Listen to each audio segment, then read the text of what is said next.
Now, when I first created this channel, I never thought I'd make a response video, but I was browsing some YouTube when this video appeared in my feed. It was The Myth of the Self-Made Billionaire, and I was like, oh shoot, what is this? Some silly leftist narrative?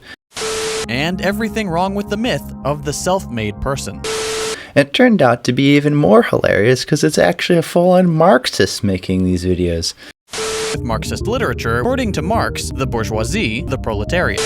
I was like, what? This is hilarious. And so I figured I'd write a comment, and then I scrolled through the comments, and that's when I found.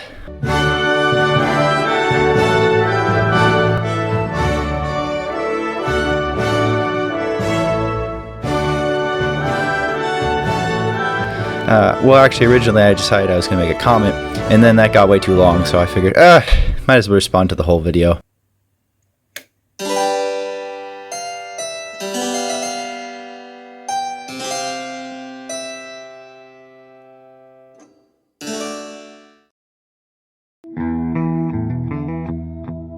So he starts out by just giving an example of Americans' obsessions with billionaires.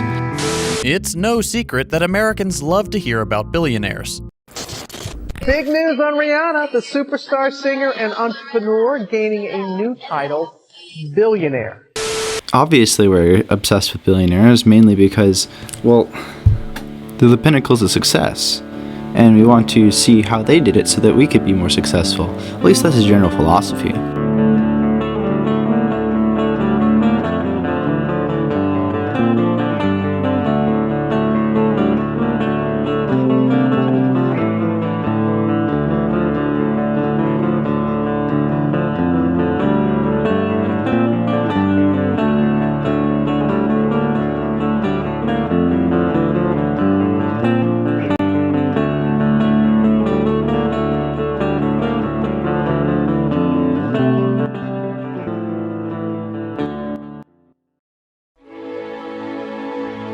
But the thing is this entire first part of this video is just to frame the debate. He wants to make it seem like billionaires make these claims, and he's going to cite a couple claims. The first one he cites is that they have massive audiences to these self-made billionaires. Self-made billionaires. The people who, unlike the aristocrats and monarchs of yore, didn't simply inherit their wealth. He makes it sound as if these self-made billionaires are a new thing. He uses the word times of yore, which doesn't really make any sense. And the reason it doesn't make any sense is because he doesn't actually give a time frame. I don't believe there's been any time frame in America where billionaires primarily inherited their wealth. I think we can figure that out very quickly.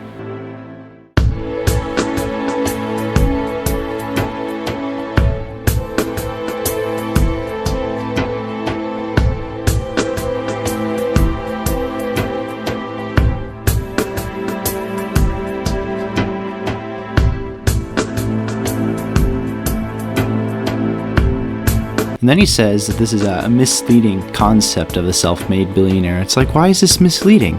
That doesn't make any sense. They're obviously self-made. Like, show me where they conspire to make a bunch of evidence that doesn't actually exist. And then he goes and says, and everything wrong with the myth of the self-made person. And so he doesn't even believe that people can improve themselves, it seems. At least from the way he framed it that way.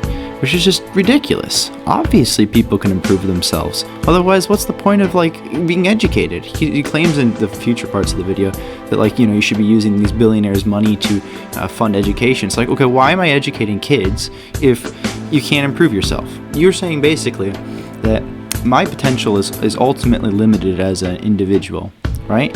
And that I can only achieve so much. And because they're a billionaire, we know, because people can only achieve so much, that the only other reason why they could have achieved more than the maximum amount a person can achieve is because they stole it from someone else. That seems like what you're arguing. That's a ridiculous argument. People can improve themselves. This is self-evident. You spend most of your life trying to improve yourself. And if you improve yourself, well then your potential's higher. And if your potential's higher, well then you're probably going to achieve more than others. And achievement's not equally distributed, and it's not even normally distributed.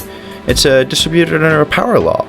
The other issue is not only can you not determine what my potential is, that's absurd on its face, but why do you presume that just because someone else is better off, that they've taken it from the others? So when he says the myth of the self-made person, what he's doing is he's taking the idea of the myth of the self-made billionaire, and he's scaling it down to the level of every individual. He's saying that not only is it a myth that someone can possibly become that ridiculously wealthy without exploitation, but in fact you can't even improve yourself, which isn't true. The most compelling stories are those of billionaires who, through sheer hard work and grit, so we're told, have conquered the American dream. Conquered the American dream? It's like, that doesn't make any sense either, because you don't conquer the American dream, you achieve it. That's because he doesn't believe the American dream exists. And made a better life for themselves, those around them, and our society as a whole. That's objectively true. Every billionaire has done it. Hi, welcome. We're going to play a game real quick. It's called Look Around for Things That Are Really Important in My Life That Have Made My Life Better, created by billionaires. Our laptop, that was made by a billionaire. It's got software, made by a billionaire. Oop, Legos, those are pretty fun, made by a billionaire. Oop, IKEA. Oh, I love IKEA. Thank you for this light. You've made so much help in my videos. That, guess what, also has a billionaire running it. Looks to me like these billionaires are unfortunately making my life better. Dang, really wish they weren't around. Oh no.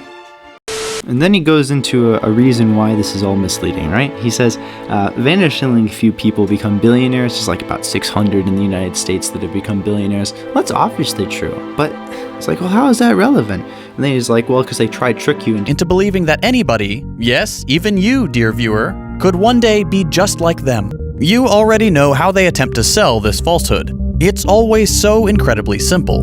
It's all so simple. They were just like you at one point. They tell you they started from nothing, that they were once just like you. Like, no one ever says that they are just like you. In fact, if you read most biographies about these types of people, you find that they had extraordinary childhoods. Or maybe they were lazy most of their lives and then they changed themselves. But the thing is, they always had that potential in the first place. It takes a very particular type of person who actually has these types of skills, who's creative, very industrious, and conscientious about their work, to be able to organize these massive industries. Like, it's not something most people can do. Anyone who thinks that is just, they're mistaken. So most billionaires, if you actually listen to them, none of them say that you can just go ahead and just make your own business and be successful. Elon Musk put it as... There's a friend of mine who's got a good phrase for doing a startup. It's like eating glass and staring into the abyss.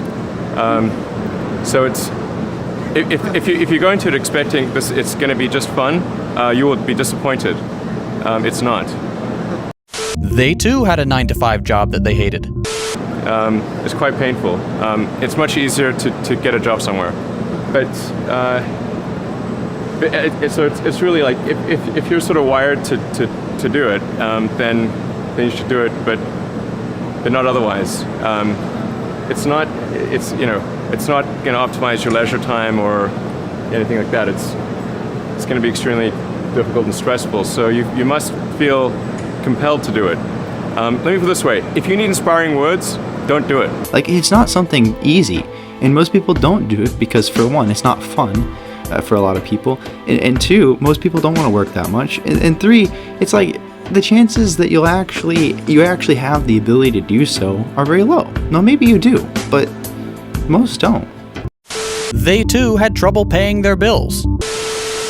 Which billionaire said this? Which? Because you don't give any examples in your video. Like, none. You just say, they say this. It's like, well, how do I know that? Now, the reason why I pose this question is because, well, depends on which one you're talking about. Like, if you take most billionaires and you had them, instead of running a company, had them working for a salary position, I highly doubt they would have had issue paying the bills. And the reason for this is because, well, it takes a very particular type of person to run a company that's worth $1 billion, and usually those people are valuable anyways. So, they're probably making 6 figures regardless, which is basically to say, like, billionaires don't make these claims. They don't, because they're not true. They're not even remotely accurate. But instead of complaining, they just worked harder. And eventually, after 100-hour work weeks, they were able to lift themselves up by their bootstraps, and just look at them now. they were able to lift themselves up by their bootstraps. It's like, this is like such a silly leftist statement. It's ridiculous. No conservative worth their salt ever says this. And the reason why I say this is because lots of people are like, oh, just, you gotta work hard and you'll be successful. It's like, what do you mean by working hard? Like, define hard, right? Because if I go ahead and I were to just, lift up a cement brick for literally hours at a time, like just lift them upstairs, these big cement bricks, I'm not going to become wealthy doing that. I can work hard cutting a tree down, but that's not going to make me rich, right? Working hard, meaning doing something that is difficult, well, it depends on what you're doing that's difficult. If the difficult thing is going to lead to more wealth being created, well then yeah, that'll make you rich. Because then if you're doing more of that wealth creating aspect, then obviously you're going to end up becoming wealthier. But just from working hard, that doesn't mean you're going to become wealthier. And the problem with this statement of, work hard and then you'll be better off, is that it leads to the reverse statement, which a lot of people on the other side of political discussion tend to interpret this as, is that the reason I am not well off is because I didn't work hard. It's like, who said that ever? And this is the reason why, if you're ever trying to explain to somebody that you should maybe change how you're going about your life, you should not refer to it as in such vague terms as work harder. It's just a poor decision. Maybe describe it in the fact of you have a potential and you're not meeting your potential. Like, you're not putting in the effort to meet your potential. And that has a very similar tone to it, but I think it's more accurate in that you know whether or not you're meeting your potential, right? Each person knows it. And it's very obvious when you're not putting in the maximum amount of effort in your life. Whatever your career is, you can always make your situation worse. And this is, I think, fundamentally what people mean by working harder to get out of crappy situations. It's like, if you're stuck in a corner between two bad decisions, pick the least bad decision. Like, this is... You don't just like waddle in the corner and say, well, the universe is just screwed against me. It's like, well, maybe it is. But you can always choose to make things worse, right? And if you make things less worse, well, that's technically improving. And then you can work from there. And maybe you can make that one less worse. And then it builds upon each other. The fact that you can make your life better exponentially also means you can make yourself decay exponentially. It's an inverted situation here. Wealth is not conserved. You can create wealth, but you can also destroy it. If they convince you that they earned their wealth, and you can do it too, they can use those two assumptions to convince you of some far more nefarious things. Obvious example of this is making it seem like it would be better for everyone if billionaires paid less in taxes. All net taxes are paid by the wealthy in this country, all of them. Myth number 6, the rich aren't paying their fair share. Let's talk about effective tax rates. And what I mean by that is, after you have done all of your legal and accounting gymnastics and write-offs and deductions and exemptions, when all that's finished, what fraction of your income did you end up paying to the IRS? If we look at the federal taxes collected from each of these groups, we see something like the following. Now, this isn't the end of the story, because we don't just pay money to the federal government also gives money back. But notice what happens now. If we calculate the effective tax rate by accounting not just for what people pay to the government, but for the money the government pays them back, what we find is something astounding. If we run these numbers, what we find is the poorest 20% on average are actually paying negative 56%.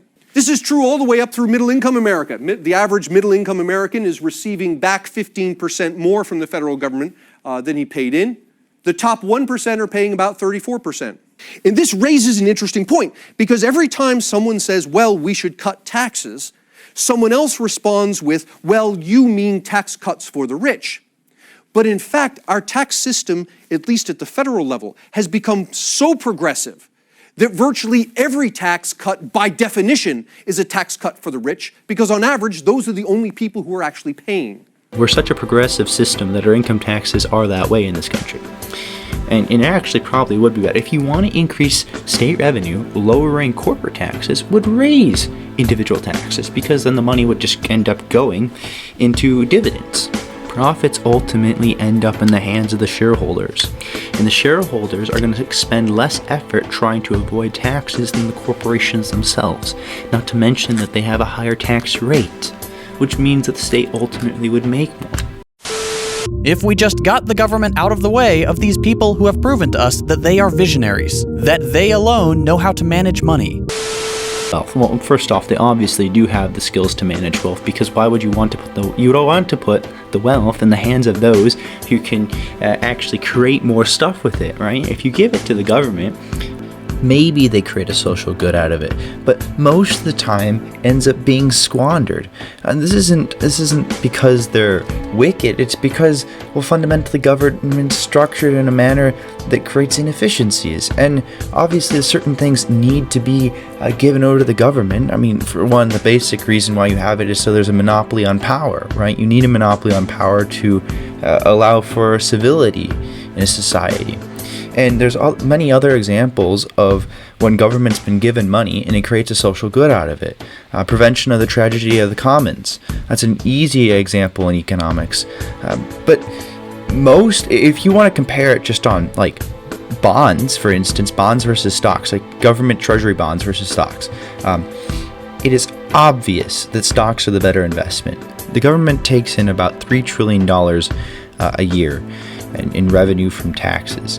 If the government always created money, then they wouldn't need to tax people, right? If they actually are producers of wealth, but they're not. The incentive structures are not there for that to occur. Clearly, you would want the wealth to be in the hands of those that are most industrious. The more they keep of the wealth they have no intention of spending in the first place, the worse off we all are. They say the wealth they have that they have no intention of spending in the first place. It's like, you do realize that wealth is not, it's not like just in some big piggy bank. It's in the stock of corporations. It's in the actual ownership of the infrastructure of the company. Like, it's not even realized wealth. You'll see some like number, some big number in like Forbes or something. People will think I have the Tesla and SpaceX stock and I have the cash, and I'm being somehow I'm just sitting on the cash, doing nothing with it, and like hoarding resources. I'm like, I don't actually draw a salary or anything. My cash compensation is basically zero. Tesla and SpaceX, I just have not really bothered to sort of take money off the table, which is a common, most people do. They sell some of their stock and they take money off the table. And for me, I just like said, my money will be the sort of, it was the first in and it'll be the last out. The wealth is just a figure of approximately, based off of how much things are trading right now, that we think if we can calculate this is how many shares he has, and the share tends to sell for this much, then that's probably how much money he has. Right, but it's silly to say that they actually have that much money lying around. You can't tax that. What are you going to do? Have the government come out and take every single stock the person owns as a tax percentage? It's like, okay, well, now the government has to manage this corporation. It's like you just took away the person who knows how to run it. It doesn't make any sense.